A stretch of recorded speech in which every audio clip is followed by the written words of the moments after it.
Okay, Rich, just a quick tour of this BMS now that I've looked at it a little more. That's the overall board there. There's actually circuitry on the back that serves purposes. I'll tell you about those, but then I'm going to put it under the microscope and walk around this with you.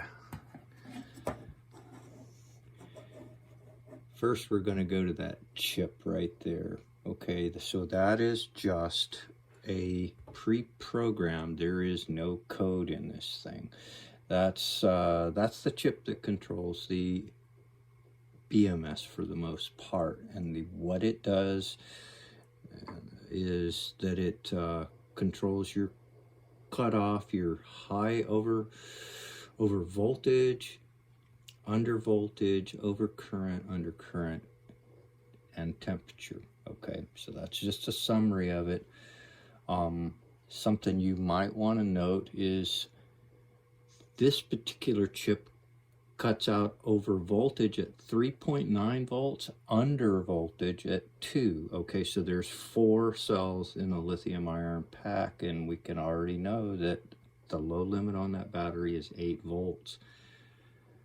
The 4 volts or the 3.9 on the high end is kind of weird, and I'll show you how they deal with that, because that's overcharging by any stretch. It's 3.65 for lithium iron is the top end. But let's just walk around and look at how this thing is labeled. Look at the words cold in and VTB, UTC, all of these. I mean, this board is just laid out fantastically. It's really easy to diagnose. Go right up there and see the 664 millivolt label right above C out 4. I mean, it's fantastic. I hook it up, I test it, and it was exact. One of the easier boards to walk around and figure out. That chip there, which looks like U1, that's your 5-volt voltage regulator. Protection diodes, thank God they're there, because I actually hooked the dang thing up backwards. I got my wiring harness. I made a new wiring harness for it, and I got that backwards. It was kind of funny. But look at these copper plates. These are copper plates, okay? So that's your current carrying ground as we go across there.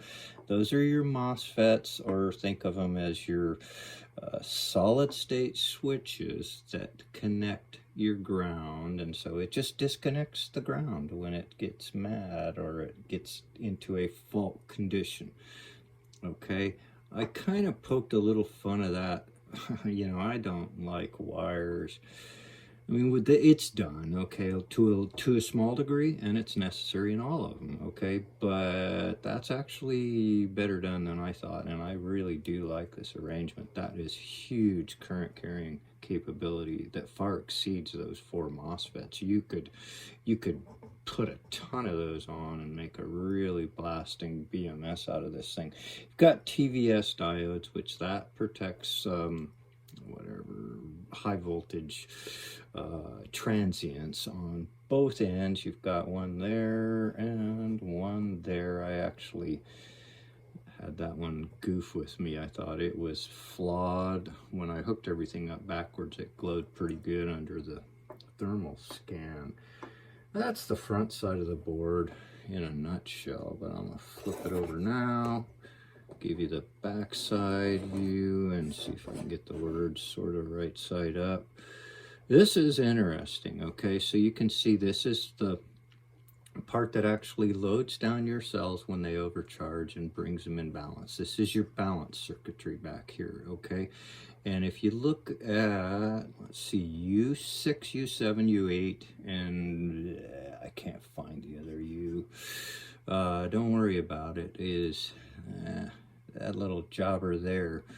That's actually a single cell battery management chip, and that's what's saving this thing from overcharging. Those actually trigger at 3.6 volts, and that's what keeps it from going up to the 3.9. But I'm a little perplexed at the using the high limit of the 3.9 on that main chip, because they actually have one that's available that's more conducive to lithium iron. They have they come in dash versions. So there's a dash 21 chip. This is a dash 08 chip.